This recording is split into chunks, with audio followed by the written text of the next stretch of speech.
Bismillahirrahmanirrahim. Tabarakalladzi nazzalal furqana ala 'abdihi liyakuna lil 'alamina nadhira. Allahumma shalli wa sallim ala sayyidina maulana Muhammadin wa ala alihi washabbihi asma'in amma ba'du. Saya di mana-mana cerita karena ini kebanggaan para mufassir.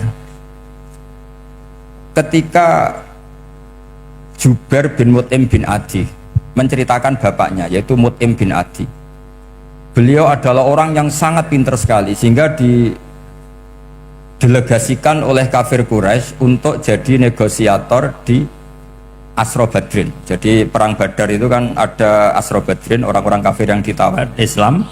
Kemudian orang ini diutus untuk jadi negosiator.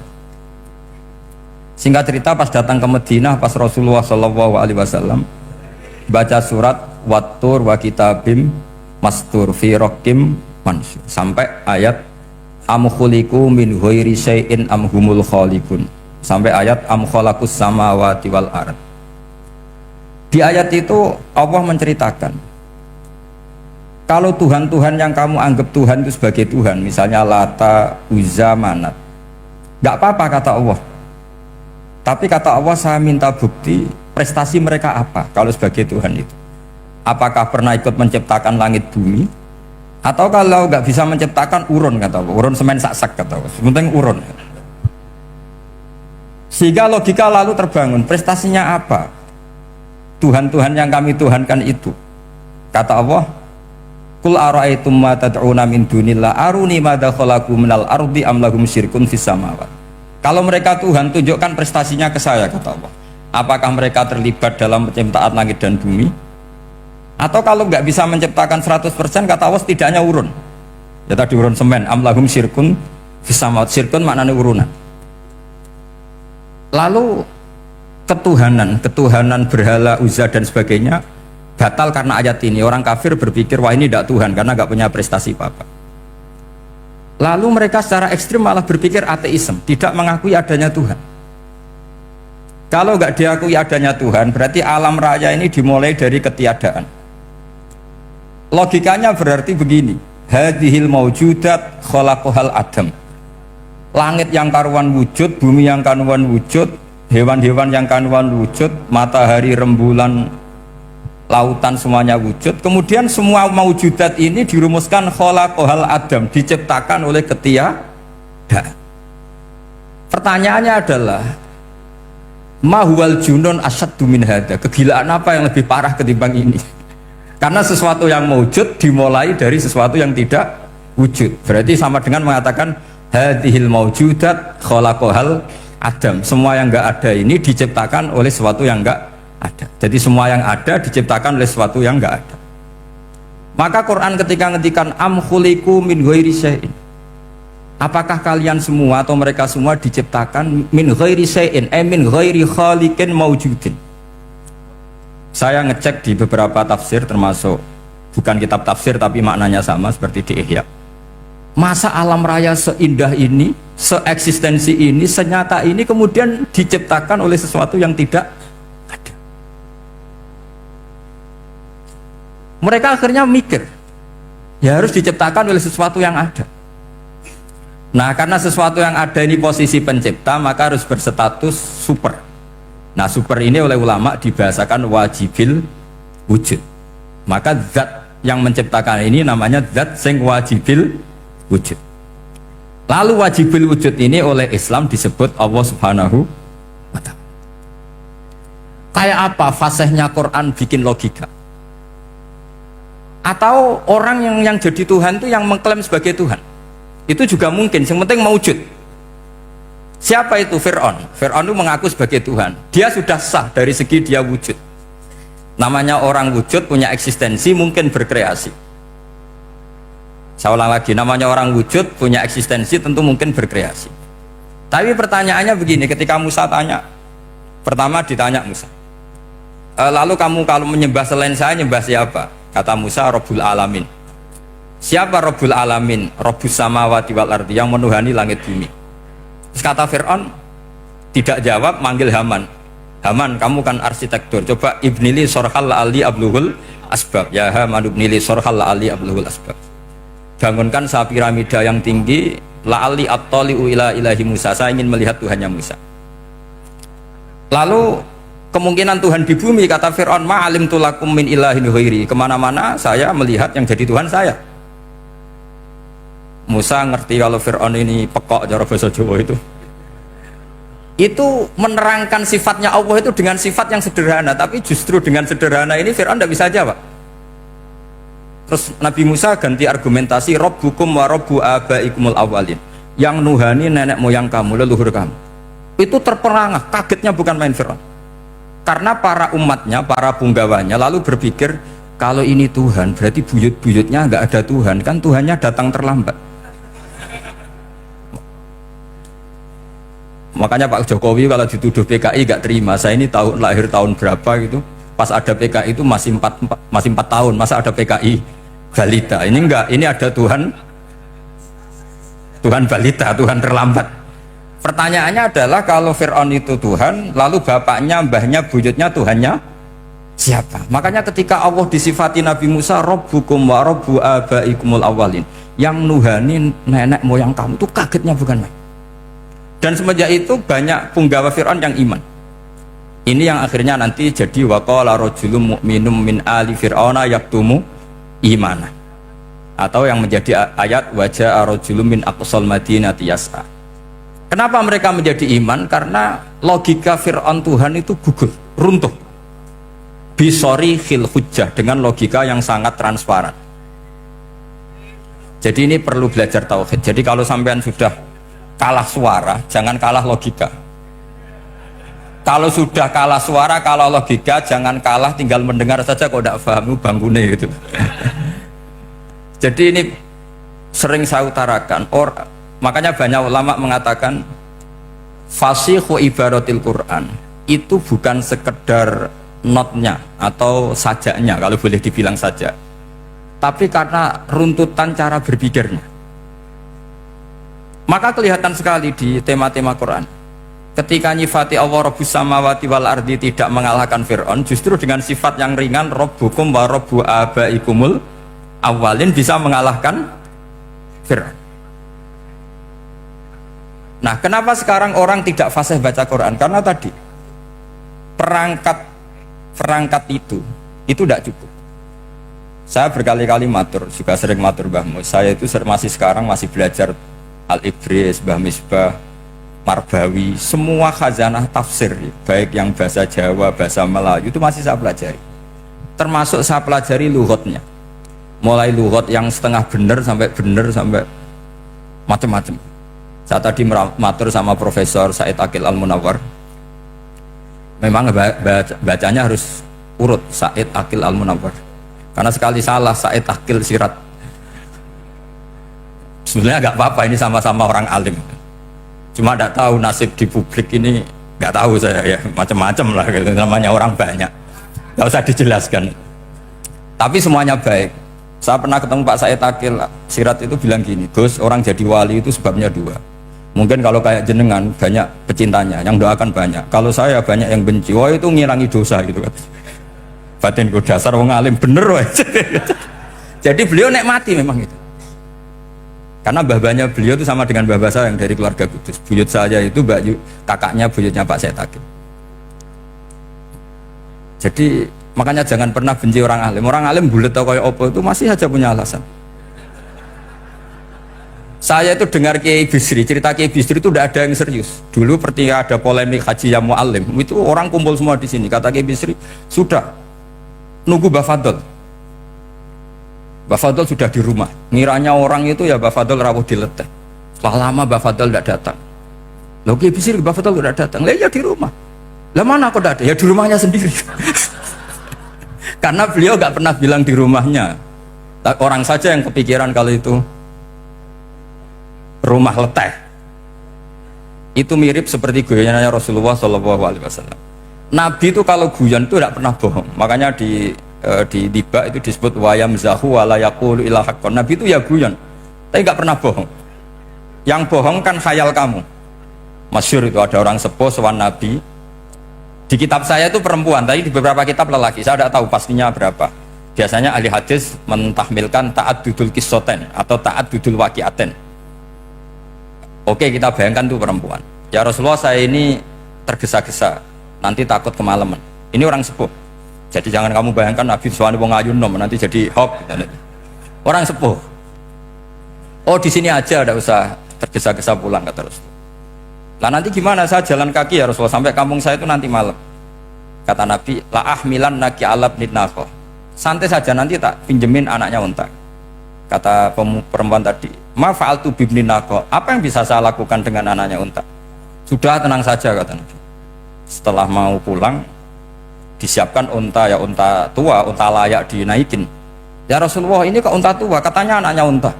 Nabi dengan santai, oh masih tua ya anak unta. Jadi itu menafsirkan anaknya unta cilik itu kan pikirannya kamu kan. Sebetulnya anak unta itu ya tua pun anak unta. Maka saya itu yang termasuk bangga, nasib saya nanti insya Allah kayak Gus Mus, kayak Gus Dur, sampai tua dipanggil Gus.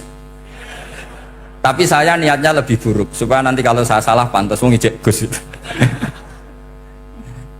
Tapi dalam kompetisi kadang Gus itu kalah. Itu dulu di Pondok Sarang tuh kalau ke WC itu antri.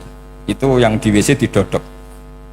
Didodok supaya cepat keluar. Ayo cepat keluar, saya Gus. Dikira teror Gus itu yang di WC menjadi takut. Yang dalam WC gak kalah, saya malah kiai. Sehingga jadi memang kacau, kalau sudah logika itu kacau. Tapi di Ihya kitab yang populer dikaji di pesantren, itu ada babnya. Qodiyat itu pengarang tentang betapa wajibnya takzim sama Rasulullah. Tapi punya bab mizahun Nabi, guyonan-guyonannya anjing. Cuma Nabi seninya tadi, wala yaqulu illa haqqan. Meskipun guyon itu enggak pernah bohong, itu butuh seni itu. Bohong apa guyon tapi tidak pernah. Tapi umatnya ada saja yang pernah niru, ya termasuk Ki Bisri tadi. Sudah nunggu Mbah Fadl, sudah di dalam. Ketika ditunggu ternyata ya dalamnya Mbah Fadl sendiri, bukan di dalam apa? Ada seorang raja yang gemar kawin karena orang Arab gemar kawin. Itu setiap ada perempuan cantik ingin dinikah. Nikah itu masih baik, jadi sama ndak usah anti. Soal kamu drengki sama orang poligami itu ya hasut gitu. Yang layak biar poligami, asal ada yang mau dan siap-siap ada tambah satu hilang satu biasanya. Singkat cerita, dia itu cinta sama seorang perempuan. Nah perempuan itu ditanya-tanyakan sama pemuda situ, ajudan dia, gimana saya boleh nikahi itu? Jawabannya tadi, kaifatang kihuha wa qad ra'aitu qabbalaha rajul. Kok kamu nikahi gimana? Saya pernah melihat dia itu dicium seorang lelaki. Kamu itu seorang raja, masa nikahi perempuan yang pernah dicium seorang lelaki? Wah itu miso-miso raja. Udah enggak. Saya ini raja muslim soleh, masa nikahi orang yang pernah dicium lelaki? Suatu saat si pemuda ini menikahi perempuan itu. Mangkelnya bukan main, karena dia saingan sama raja, gak mungkin menang. Satu-satunya menang itu bikin hoax tadi itu. Ini cerita ini di Ithaf tuh, di sarahnya Ihya. Kamu kira di ini di cerita Alfu Yaumin Walailatin Abu Nawas, enggak, ini cerita di Ithaf. Kitab yang sangat sakral karena sarahnya apa? Ihya. Setelah nikah, maki-maki raja. Orang tidak punya harga diri, perempuan pernah dicium orang kok dinikahi. Tadri mandalikar rojul, kamu tahu siapa lelaki itu? Gua abuha, yaitu bapaknya. Oh terrajan wasem, nggak ngerti gue. Jadi apa kiai-kiai dulu itu rileks. Sehingga saya datang ke sini ketika diminta sama Mbah Mus, sebenarnya nggak diminta, diperintahkan. Karena pasti pakai agak-agak otoriter gitu, karena di atas kita, jauh di atas kita. Mbah Mun guru saja manggil beliau Lek. Karena kita tahu Mbah Mus punya ibu, ibunya itu binti Khalil Harun. Mbah Khalil itu, saya punya manakibnya banyak tentang Mbah Khalil Harun. Jadi beliau itu adiknya Umar Harun. Mbah Umar Harun itu dulu alim-alimnya Kiai Sarang, setelah Mbah Ghazali itu Mbah Umar Harun, termasuk Mbah Khalil Harun yang ngaji sama kakaknya Umar Harun. Setelah beliau alim alamah, singkat cerita setelah menyelesaikan pendidikan, pindah ke Kasingan itu dibawain santri oleh kakaknya namanya Umar Harun. Nah Mbah Harun itu punya istri namanya Mbah Sinto, itu saudaranya Mbah Ghazali. Makanya Mbah Mun manggil Mbah Mus itu karena Mbah Mun ke Mbah Ghazali itu Mbah Mun Nyai Mahmudah binti Ahmad. Ahmad ini bin Su'aib. Su'aib ini juga menantunya Mbah Ghazali. Terus Mbah Ghazali. Berarti Mbah Mun dari Mbah Ghazali generasi kelima. Kalau Mbah Mus kira-kira ya Mbah Mus, Nyai Bisri, Mbah Khalil. Nah Nyai Sinto ini sudah saudaranya apa? Mbah Ghazali. Berarti Mbah Mun dengan Gus Mus itu kalah satu tokoh di urutan nasab. Makanya manggil apa? Tapi Mbah Mus orang baik, tidak pernah manfaatkan itu. Yang sering manfaatkan Mbah Nawawi itu. Karena pernah sepuh itu, wah sembrono kalau sama saya itu. Saya di mana-mana itu digosipkan murid beliau. Ya saya ikhlas saja. Itu satu-satunya harga diri Mbah Nawawi, ya saya ikhlas. Saya ikhlasnya. Jadi karena memang saya manggil beliau juga memang pernah nyembah. Buyut saya kandung itu namanya Maimunah, itu mbaknya Mbah Dowi. Jadi saya ini juga Bani Lasem. Buyut saya kandung namanya Maimunah, istrinya Mbah Umar bin Arabi. Melahirkan mbah saya sampai ibu saya sampai saya. Saya teruskan. Jadi cobalah Quran itu dibaca secara fasih. Kalau ingin baca fasih caranya gimana? Kamu harus belajar balaghah, belajar lisanul Arab, belajar mantek, belajar logika. Kalau logika itu tidak sampai, cari muhalnya. Ini fatwanya Said Robdon Al-Buti, juga fatwanya semua ulama usul fikih. Saya ulang lagi ya, kalau logika kamu nggak paham, cari sisi muhalnya. Saya ulang lagi, cari sisi muhal. Misalnya kamu angan-angan tentang Allah nggak tok. Sedurungnya Allah itu sopo. Misalnya kamu angan-angan gitu. Sama agama tentu itu dilarang, tapi orang filsafat tetap saja nyari itu. Lalu hentikan pencarian itu, yaitu tadi katakan saja hadhil maujudat yastakhilu ayyakhluqahal adam. Sesuatu yang maujud tentu gak mungkin disebabkan oleh sesuatu yang tidak ada. Fa innal adama la yu'athiru aslan wala yakhluqu aslan.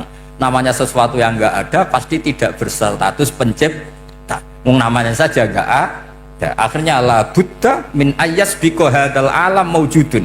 Maka alam ini harus didahului sesuatu yang maujud. Lah maujud ini yang oleh Islam disebut Allah Subhanahu wa Ta'ala. Sudah selesai di sini. Tinggal delok TV, tinggal ngopi, turu sampai setannya setruk karena nunggu mau bikin was-was itu lagi.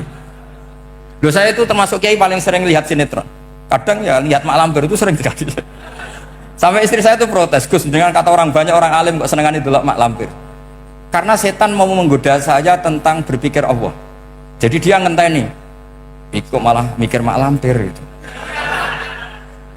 Setelah lihat Mak Lampir biasanya saya itu lapar, terus makan. Habis makan tidur. Setannya masih nunggu mau was-was.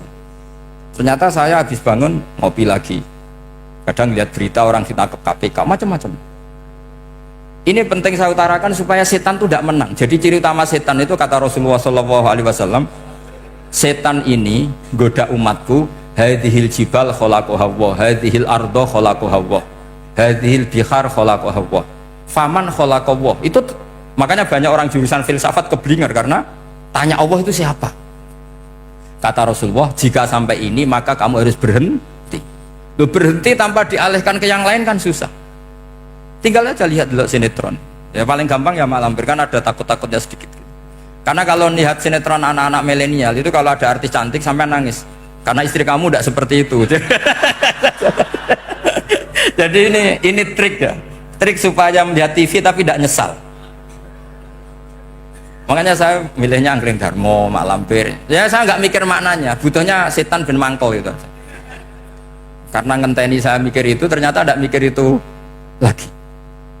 Jadi makom saya itu beda, sama-sama lihat sinetron. Mungkin saya jadi wali karena lihat sinetron. Mungkin ya. Makanya banyak wali itu nggak bisa diduga. Banyak orang jadi wali itu justru karena makan, justru karena melakukan hal-hal yang cara orang banyak itu salah. Itu Abu Yazid Al-Bustami itu pernah tanya sama Allah. Kak Haman nggak usah bayangkan caranya tanya gimana. Nggak wali ya nggak tok. Sudah ada usah tanya itu. Tanya gini, ya Allah, orang sesregep saya dalam ibadah sedekat ini sama jenengan.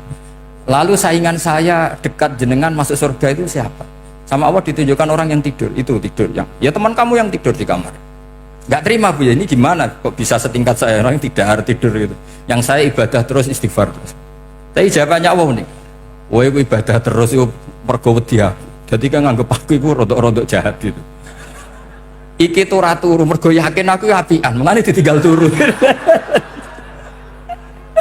Jadi sampean jangan tiru makom saya ketika tidur.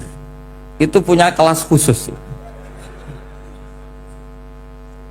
Tapi jangan tiru, ini cerita saja, sampean tidak harus niru. Karena sampean kalau niru itu harus ada Abu Yazidnya. Abu Yazid sudah nggak ada.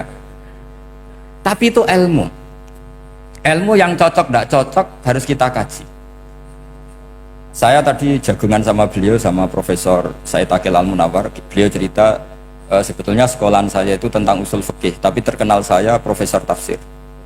Tapi saya suka ilmu usul fikih, meskipun korbannya ya banyak. Biasanya orang jadi liberal gara-gara ya usul fikih. Sebenarnya nggak perlu dipikir lah, itu macam-macam. Begini, dalam usul fikih yang mainstream itu kan ada hukum wajib, haram, ya makruh, terus macam-macam lah. Termasuk ada mubah. Mubah itu boleh dilakukan, boleh ditinggalkan. Dalam ilmu usul fikih sebetulnya definisi mubah boleh dilakukan, boleh ditinggalkan itu salah. Karena begini, setiap Anda melakukan sesuatu yang mubah, pasti di saat itu meninggalkan sesuatu yang haram. Saya ulang lagi ya. Itsma min mubahin illa wa yatahaqqaqu bihi tarku haramimma. Semua teks di Lubul Usul seperti itu. Memang saya hafalkan karena ini cara saya jadi wali yang mudah murah. Itsma min mubahin illa wa yatahaqqaqu bihi tarku haramimma. Fayatahaqqaqu bisukun tarkul qatli wa bisukut tarkul qadzaf. Terus beliau membuat sekian contoh. Hukum mubah itu kata ulama yang lain kan boleh dilakukan, boleh ditinggal. Itu tidak benar. Mubah itu ya wajib. Karena setiap kita melakukan mubah, maka saat itu berarti kita meninggalkan barang haram. Coba orang tidur itu artinya apa? Tidak zina, tidak maling, tidak selingkuh, tidak mabuk. Sampean di pondok nikmati jagungan, rokokan, ngopi. Artinya nikmati rokok, nikmati kopi, tidak menikmati tontonan di bar. Makanya kita berharap malaikat itu belajar usul fikih sehingga ketika kita rokok di pondok dilihat hada taroka melihat bar, wahada taroka melihat dangdutan, wahada. Jangan sampai malaikat bilang gini, dasar kere rakra delok. Itu repot kalau sampai bergerak gitu. Kalau mubah itu artinya tarkul haram. Tarkul haram itu wajib apa sunat? Wajib kan? Berarti setiap orang melakukan mubah hakikatnya melakukan wajib, dan itu artinya dapat pahala. Salah sampean ngaji ra khatam, dadi nglakoni mubah itu mengira tetap mubah. Maka berbahagialah orang yang ngajinya khatam. Makanya setahu saya kiai-kiai Mbah Mun ya sering guyon. Setahu saya Mbah Mun kalau ketemu Mbah Mus ya guyon terus. Guyonnya ini adalah waminal qutbi, kata Imam Ghazali. Qutbu hadaddin al istilzat bil mubahat. Poros agama ini pada akhirnya adalah nikmati sesuatu yang dibolehkan Allah Subhanahu. Orang itu kalau fasik, mau makan siang aja kalau nggak ditemani perempuan cantik nggak bisa makan. Mau jalan-jalan kalau nggak ditemani perempuan cantik nggak bisa jalan-jalan. Kalau kiai-kiai itu enggak. Gojlok-gojlokan gue seneng ira karuan. Dulu terkenalnya Kiai Bisri, kiai-kiai diundang katanya mau ada menteri. Ternyata menterinya ya beliau tidak masak entok di sini. Karena maknanya menteri itu pembantu presiden. Semua kita adalah bantu presiden terlaksananya kedamaian itu. Loh iya kan? Saya berkali-kali ngomong di mana-mana.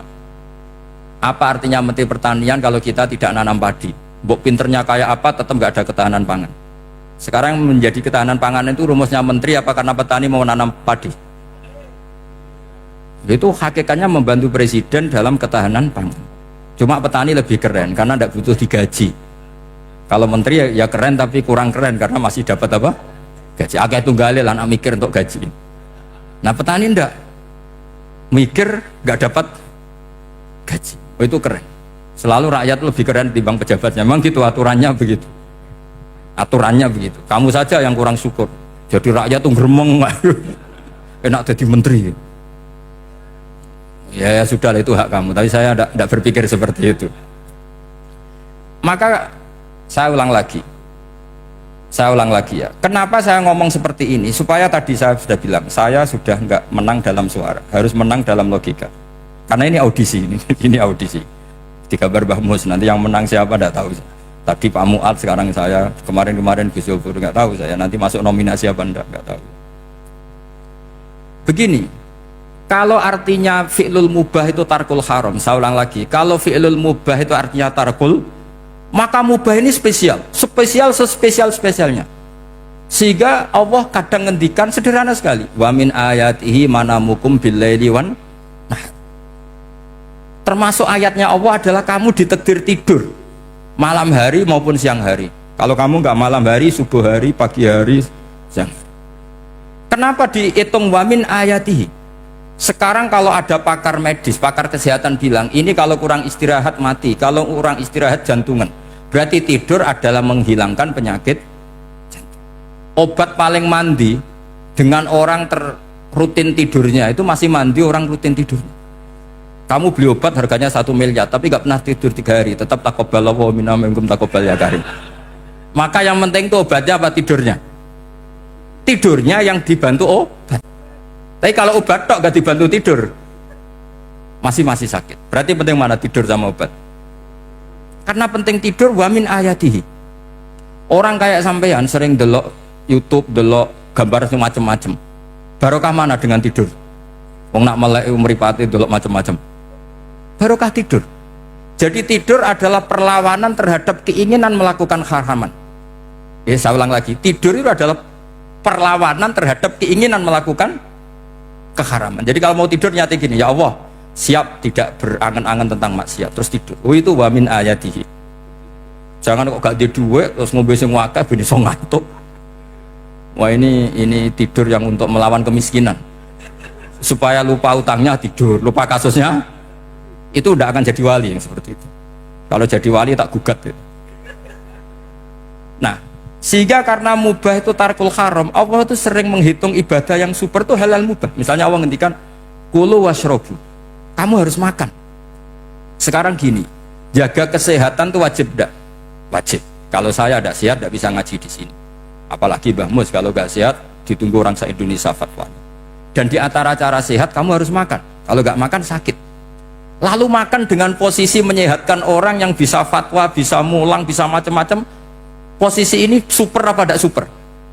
Super. Maka Allah kadang sederhana ngendikan ibadah itu kulu wasrobu jom kowe yo mangan yo. Tapi ayat ini menjadi tidak hebat kalau dibaca orang tidak pernah ngaji usul fikih. Pangeran piye toh? Terima ngongkon mangan kowe dikongkokno kulu. Wis ora usah ngono ya wis mangan. Rusak Quran kena makna niku rusak. Kamu tahu superiornya ayat kulu wasrobu kalau belajar fa inna fi'lal mubah berarti tarkul haram karena saat melakukan mubah artinya tarkul haram. Dan tarkul haram itu penting. Sekarang gini, merusak diri sendiri haram apa enggak? Haram. Untuk supaya tidak rusak kamu harus makan. Berarti makan wajib apa sunat? Wajib. Lho sing haram itu kalau tulung piring dintekno.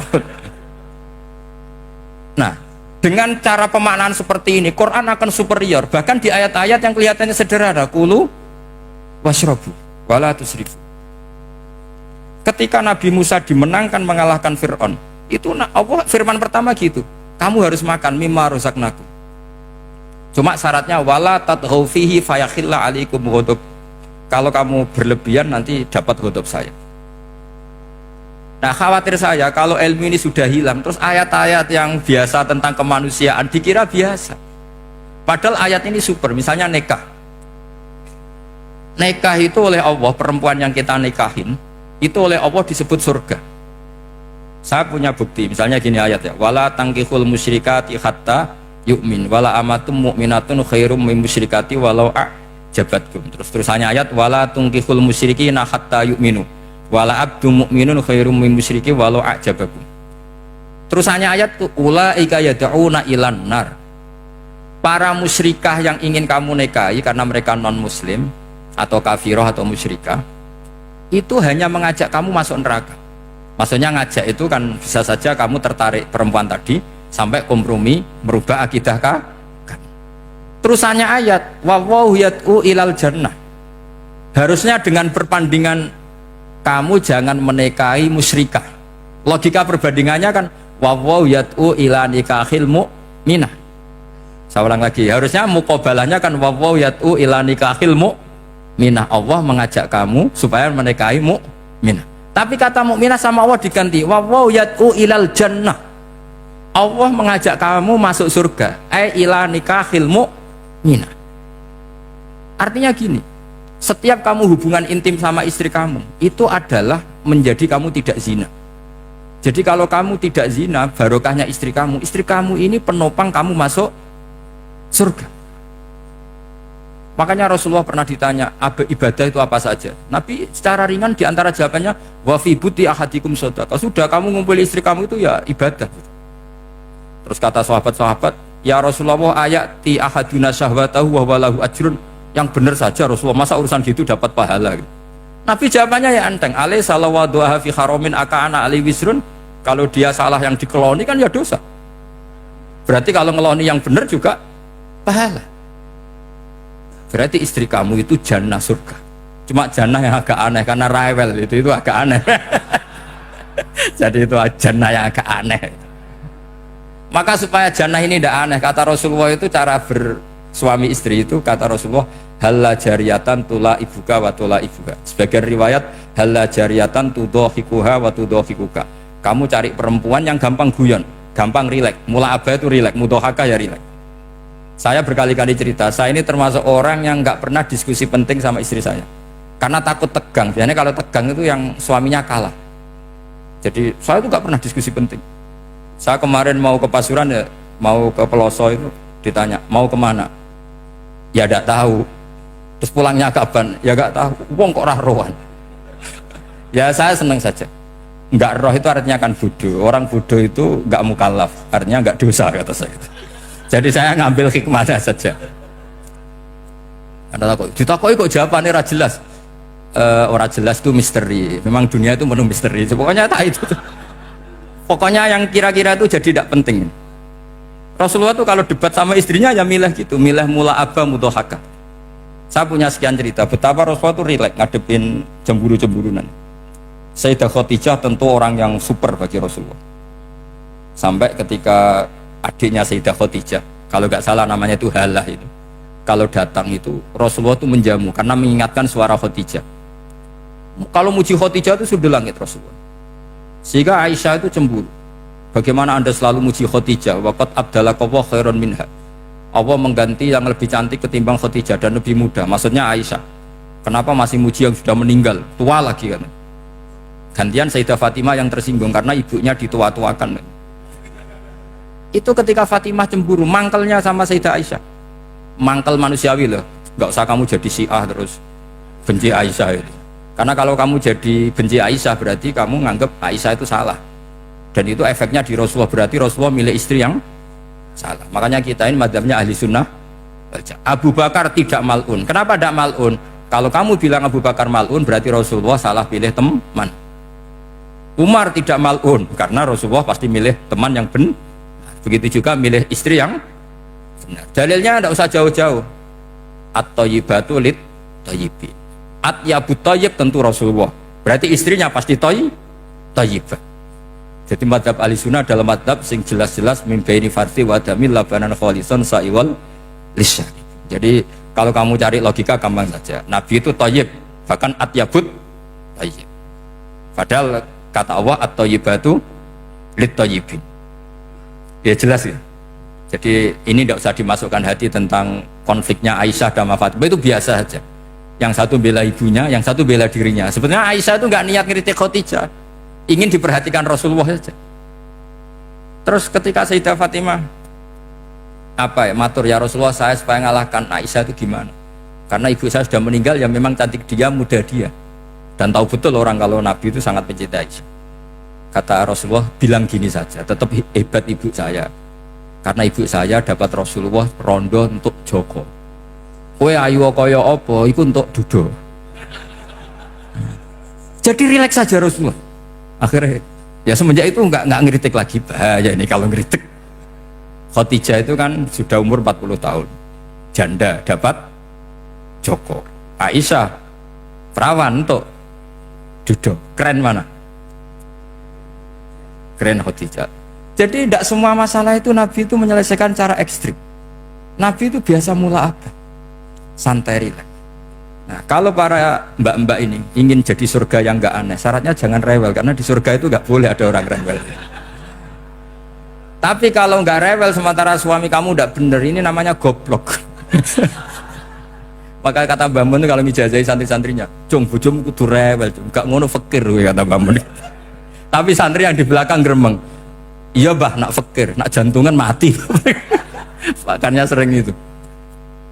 Jadi di antara ulumil Quran itu ada istilah maudhi'ul mutmar mengganti maudhi'ud dhamir atau maudhi'ul lafzi menggantikan lafdan akhar. Itu memang agak jelimet di ilmu tafsir, tapi bagi pelakunya itu menjadi gampang. Ya tadi, ketika Allah melarang nikah hal musyrikah, saya ulang lagi. Ketika Allah melarang nikah hal musyrikah, normalnya perbandingannya kan wallahu yad'u ila nikahil mu'minah. Tapi sama Allah digenti, wallahu yad'u ilal jannah. Itu menunjukkan bahwa nikahul mukminah adalah al jannah. Karena kamu hubungan intim ya ibadah, diwamuk kowe sabar ya ibadah, nafaqah ya ibadah, neng-nengan kejahatan senjata juga ibadah. Seru Bang, neng-nengan itu seru. Karena memang di antara sistem tubuh kita itu butuh masa-masa jeda. Itu mari cerdas. Karena tubuh kita ini tidak hanya butuh seneng, tapi juga butuh susah. Susah itu melahirkan kearifan. Jajal bojomu tahu minggat, mesti kearifan kamu meningkat. Jadi minggat itu ya penting. Nikmati saja. Loh, ini saya nggak ngajari keburukan. Memang seperti itu. Nah, saya berharap ilmu usul fikih ini tidak boleh hilang. Karena dengan ilmu usul fikih kita tahu mubah adalah tarkul haram dan tarkul haram adalah wajib. Maka Allah sering sekali membicarakan sesuatu yang mubah itu superior. Kayak tadi wa min ayatihi manamukum billaili wan. Nah, termasuk ayatnya Allah adalah kami itu tidur. Cara berpikir tadi, kalau saya tidak tidur sakit, kalau sakit habis biaya banyak. Sementara tidur hanya butuh seperti ini. Betapa baiknya Allah, dengan tidur bisa menjaga kesehatan yang kalau tidak dijaga berbiaya tinggi. Berarti hadza naumu naumul ibadah. Terus ulama bilang tidur itu ibadah kalau niatnya litaqawi alal ibadah. Tapi nak waya blojo turu lah, itu sing masalah. Tapi tentu ilmu itu ada pembanding. Sekarang ketika kamu tidur itu tarkul wajib apa tarkul haram, lah itu masalahnya. Seringnya kamu itu tarkul wajib. Waya mulang turu, waya ngantor wong kerja turu. Lah itu tarkul haram atau tarkul wajib? Tarkul wajib. Kalau tarkul wajib berarti status tidur kamu haram. Sudah pinter ini, sudah maju ini, sudah maju. Jadi saya belajar usul fikih lagi-lagi karena untuk menjadi mufassir itu harus menguasai balaghah, menguasai usul fikih, menguasai lisanul arabi. Nah, lisanul arabi yang sering saya contohkan berkali-kali. Saya punya kitab namanya Ar-Risalah. Orisinil karangannya Imam Syafi'i. Saya baca beberapa kali khatam. Juga saya beberapa kali bacakan santri. Itu kalau memaknai Quran secara lisanul arabi itu gampang sekali. Gampang sekali. Ketika Imam Syafi'i mengatakan kamu boleh tayamum ketika bepergian dan saat bepergian itu tidak menemukan air, syaratnya kamu tolabul ma', cari-cari dulu. Ketika ditanya sama ashabus Syafi'i kenapa harus cari-cari dulu, jawabannya enteng, li'anna Allah ta'ala yaqul falam tajidu ma'an wala yuqalu liman lam yatlub lam yajid. Karena Allah ngendikan kemudian kamu tidak menemukan air, di mana-mana tidak menemukan setelah mencari. Kalau belum mencari namanya tidak tahu. Jadi dari kata falam tajidumaan kemudian kamu tidak menemukan. Tidak menemukan berarti apa? Setelah mencari. Sehingga beliau mensyaratkan dicari-cari dulu, baru berkesimpulan tidak menemukan. Nah, setelah tidak menemukan kamu baru boleh tayang. Segampang itu ilmu usul fikih di depan Imam Syafi'i. Ulumul Quran dianalisis dengan usul fiqh. Ketika ditanya kenapa Anda mensyaratkan nikah itu pakai wali? Ayatnya apa? Kalau hadisnya jelas, la nikaha illa biwaliyin mursyidin. Ayatnya apa? Imam Syafi'i secara enteng baca ayat fala ta'duluhunna ayyankihna azwajahunna idza tarawdaw bainahum bil ma'ruf. Jika wanita yang kamu waleni, saya ulang lagi, jika perempuan yang kamu walikan, misalnya kamu punya anak yang umur 20 tahun ingin nikah sama seseorang, seseorang ini layak, Ya misalnya kiai ya apal alfiyah. Tadi kata Mbah Mus itu muridnya Mbah Khalil itu alfiyah diwolak-walik apal. Saking seringnya belajar alfiyah kata beliau sampai santri apal alfiyah wolak-walik tapi ra roh carane jamak kosor. Karena dulu pondoknya mau pondok nahwu. Jadi kayak di ngelirap itu. Tonggone nganti apal fa'ala yaf'ulu fa'lan. Cinone weh apal saking bedino itu pujiane ra selawatan fa'ala yaf'ulu fa'lan wa ma fa'lan wa fa'ilun. Jadi pondok ya macam-macam. Itu saya tadi sampai mana itu? Tentang apa? Wali nikah tadi. Di bab fikih, saya ulang lagi di bab fikih. Itu kata Allah, jika perempuan yang kamu walikan itu ingin nikah, fala ta'duluhunna, jangan kamu larang. Kata Imam Syafi'i, kalau seorang wali tidak punya hak mewalikan, maka larangan jangan menghalangi itu tidak ada gunanya. Misalnya gini, Zaid itu tidak punya utang saya ulang lagi, Zaid tidak punya utang saya. Memang ini ilmu logika, Zaid tidak punya utang saya. Terus sampean bilang ke saya gini, Gus Bah, Zaid ojo tagih. Itu omongannya wong aneh apa enggak? Aneh kan? Tapi kalau Zaid punya utang saya 1 juta, terus kamu menasihati saya, Gus, Zaid ojo tagih, benar apa enggak? Wali itu punya hak melarang. Saya ulang lagi, wali berarti punya hak melarang putrinya tidak nikah. Jika diperintahkan Allah, kamu jangan pernah melarang. Berarti punya hak melarang. Kayak tadi, Gus ojo tagih, berarti aku dia hak nagih. Misalnya otoritas bandara ATR, pesawat Boeing sekian-sekian Lion, bolehkan landing di sini. Karena operatornya punya hak melarang. Juga punya hak mengizinkan. Tapi kalau orang lain kamu bilangin pesawat lain nggak boleh landing di Semarang, orang lain yang nggak terkait dengan otoritas itu, aneh nggak omongan itu? Aneh. Kalau wali dilarang menghalangi perempuan ingin nikah harus memberi izin maksudnya, maka berarti wali punya hak menikahkan. Paham yang saya maksud itu? Makanya Imam Syafi'i mensyaratkan seorang perempuan yang nikah harus pakai wali. Jadi segampang itu. Kitab Ar-Risalah menerangkan ulumul Quran.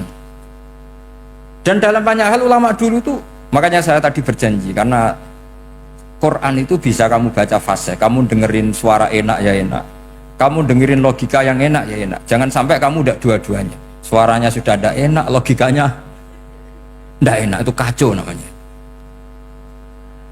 Ketika Imam Syafi'i ditanya, bagaimana hukumnya uzubah? Uzubah itu gak nikah. Padahal ada hadis faman rohiba an sunnati falesa. Kata Imam Syafi'i ya gak apa-apa. Kenapa? Fa inna wa ta'ala dzakara 'abdan sholihan wa qala wa sayyida wa hasura wa nabiyya minas sholihin. Allah menyebut nabi yang soleh, dan di antara nabi yang soleh itu ada yang berstatus hasur. Hasur itu tidak ada keinginan sama perempuan, akhirnya tidak nikah. Berarti tidak nikah itu boleh karena ada nabi yang tidak nikah. Segampang itu dulu. Saya punya kitab, saya ini baru gencar-gencarnya kampanye kitab Syajaratul Ma'arif. Karena memang kitab itu bagus, menurut saya simpel dalam memahami Quran. Jadi anggap saja ini bentuk penghormatan saya sama Ki Bisri yang sudah mengkhidmai, mengenalkan ulumul Quran lewat apa? Tafsir apa? Al-Ibris. Yang Ki Misbah punya tafsir Al-Iqlil. Memang dua beliau itu kalau yang satu ngarang terjemah Alfiyah, yang satu yang ngarang satu. Ini dua kutub yang berbeda, yang satu sangat rileks, yang satu sangat seperti itu, nggak usah diterjemah nanti jadi repot. Itu apa ulumul Quran yang ditulis Syajaratul Ma'arif itu gampang sekali. Misalnya begini, beliau bikin judul Babun Nafil Ibad Bikullil Bilad, bab seseorang harus manfaat kapan saja dia berada. Itu terus beliau qala ta'ala wa ja'alani mubarakan ainama kuntu. Ciri utama para nabi itu ngendikan wa ja'alani mubarakan ainama kuntu, saya dijadikan di mana-mana itu berkah. Jadi seseorang hidup harus di mana-mana manfaat. Terus ketika beliau ngendikan babun la yutrakul haqqu li ajlil batil, bahwa kebenaran tidak boleh ditinggalkan hanya karena ada banyak kebatil. Beliau terus ngendikan inna sofal marwata min sya'airillah faman hajjal baita wa atamara fala junaha alai ayat tawafa bihim. Jadi di sofa itu ada berhala namanya Isaf, di Marwah ada berhala namanya Nailah, atau sebaliknya pokoknya Isaf dan Nailah. Terus sahabat kalau mau sa'i itu merasa dosa karena harus melewati berhala-berhala itu. Sehingga mereka tanya, ya Rasulullah, saya ini tetap tawaf gak? Padahal di tempat-tempat itu ada berhala. Terus kata Allah, tetap tawaf. Nah, tetap tawaf ini artinya apa? Melakukan barang hak meskipun di situ banyak kebatilan. Itu manhajnya para orang-orang alim kita. Mbah Mun, Mbah Mus itu ya berkawan sama orang yang macam-macam. Kamu tidak usah ngeritik, itu fikihnya sudah kelas tinggi. Fikihnya tuh la yutrakul haqqu li ajlil batil. Saya di mana-mana cerita. Saya punya kitab namanya Khilyatul Auliya wa Tabaqatul Asfiya. Itu syarat kamu kalau daftar wali harus punya kitab itu. Khilyatul Auliya wa Tabaqatul Asfiya. Itu karangannya Abu Nu'aim Al-Asfihani. Kitab itu yang jadi indukan Ihya ketika menyebut manaqibul akhyar. Kita tahu Ihya kalau bab tasawuf mengikuti Kutil Qulub yang dikalang Abu Thalib Al-Makki. Kalau fikih tentu beliau mengikuti Imam Haromen gurunya, yaitu kitab Nihayatul Matlab fi Dirayatil Madhab. Kalau manaqibul akhyar beliau mengikuti kitab Khilyatul Auliya. Dan ngikuti itu penting kalau dalam tradisi kiai. Gak boleh seorang kiai kok mikir sendiri, namanya mustakil. Kalau mustakil itu mubtadi', bikin tatanan baru dalam agama. Justru ulama itu harus niru sebelumnya karena sanad itu harus musalsal. Gak boleh Imam Syafi'i bilang haram terus kamu bilang halal, terus murid kamu bilang makruh, terus muridnya kamu ya pokoknya khilaful aula. Gak boleh gaya-gayanan gitu. Kalau di kampus plagiat itu dilarang, kalau di pondok itu wajib. Makanya banyak kalau tes itu ngerpek karena belajar itu tanpa batas katanya. Lu kok ngerpek? Mboten ya, jari belajar kapan saja. Jadi mboten ngerpek, mutolaah pas tes.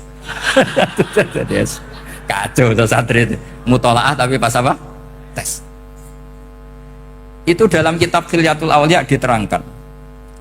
Uniknya rawinya itu siapa? Sufyan bin Uyainah, orang yang sangat khusyuk. Gurunya Imam Syafi'i.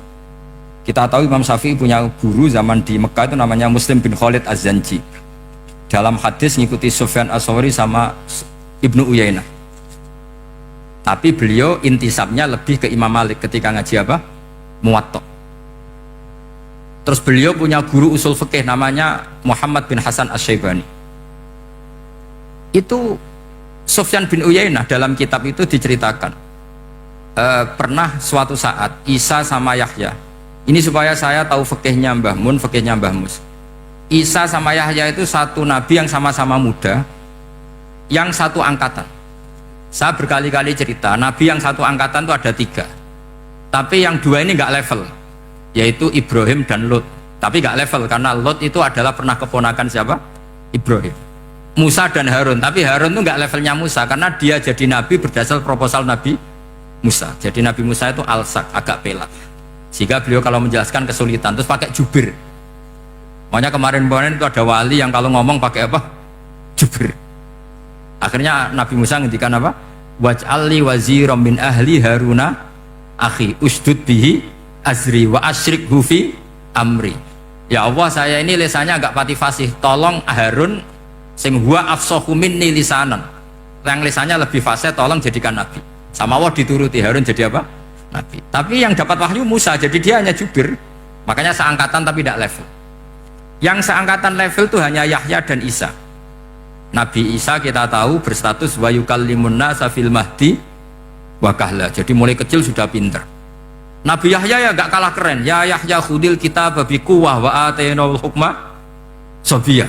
Ketika kecil sudah pinter. Jadi ini rivalitas dalam ilmu. Makanya khilaf itu penting. Jangan gontok-gontokan, berarti ratau ngaji. Khilaf itu penting. Nabi Yahya itu kalau jalan-jalan sampai Nabi Isa, itu yang Nabi Yahya mesti tanya, aina khiyarun nas, rumahnya orang baik mana, saya mau nginep di situ. Mesti tanya gitu kalau di satu perkampungan yang beliau-beliau sedang jalan-jalan. Tapi kalau Nabi Isa tanyanya aneh, aina syirarun nas, wong sing elek-elek manggone nang ndi. Akhirnya ini kan terjadi debat, tapi karena sama nabinya ya ndak debat kusir terus, kubu-kubunan nih. Kosong berapa sama kosong berapa, enggak, ini samanya ya sama-sama kosong-kosong, sama-sama orang ikhlas itu kosong-kosong. Sama-lama terus debat kecil. Kenapa kamu tanya aina khiyarun nas, mana orang-orang baik? Jawabnya Nabi Yahya, ya kumpul orang baik itu enak, nyaman, teduh, enak. Nah kamu kenapa kok tanya mau nginep di aina syirarun nas? Ana nabiyun, ana tobibun, udawil mardu. Saya ini dokter, Nabi itu dokter. Di mana-mana dokternya menunjukkan yang sakit. Kalau Anda peneliti penyakit, cari daerah yang banyak endemik penyakit apa yang daerah sehat? daerah yang kena endemik penyakit. Tapi problemnya Anda sendiri berpenyakit dan kalau ke situ tambah nemen. Ya sama. Kalau kamu kira-kira tidak kuat ya jangan kumpul orang yang seperti itu. Kamu tidak kuat kan? Malah katut. Tapi fikih-fikih kiai-kiai kita, guru-guru kita, berteman orang macam-macam tenang saja.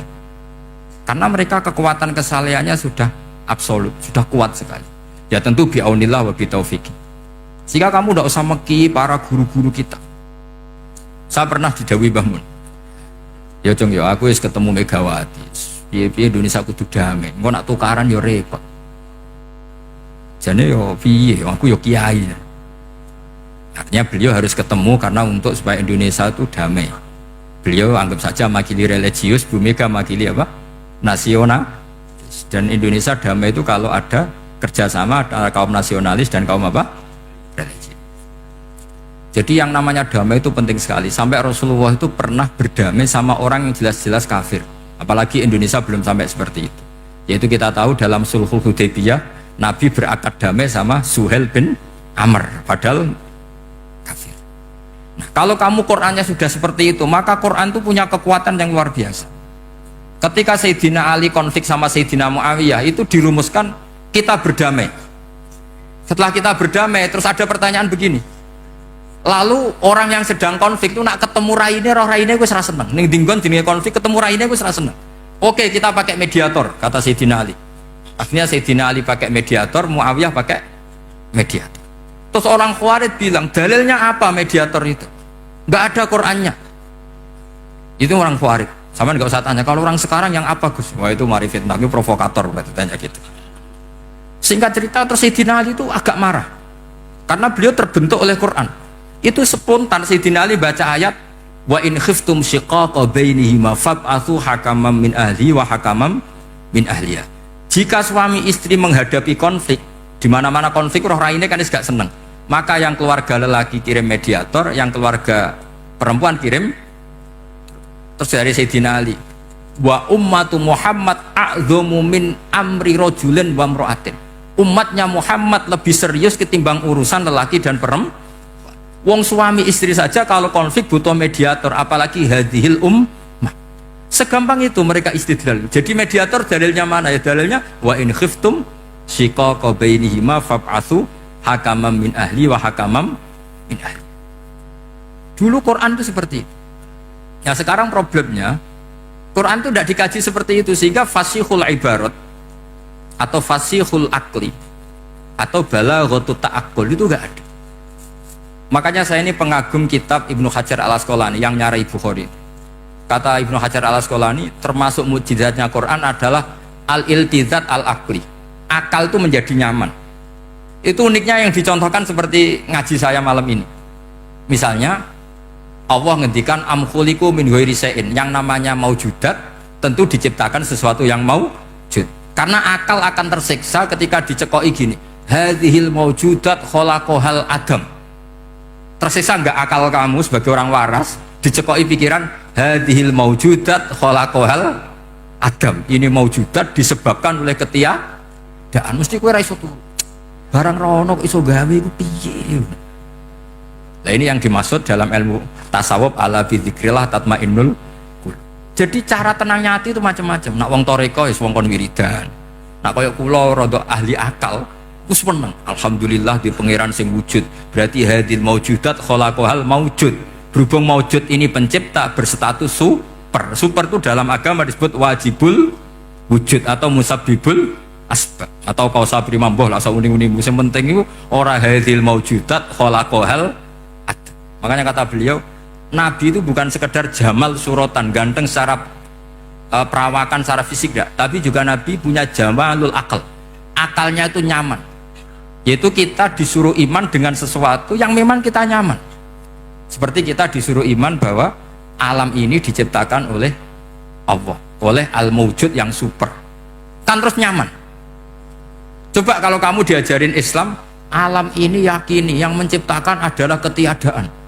Oh kamu kuliah sampai profesor sampai dokter pusing, ini ajaran apa? Sesuatu yang tidak ada menyebabkan sesuatu yang ada. Itu namanya termasuk ajaran ini indah karena ada al-iltizat al-akli, kenyamanan apa pikir karena terus nyaman. Ya saya kira demikian, ini audisinya selesai. Assalamualaikum warahmatullahi wabarakatuh.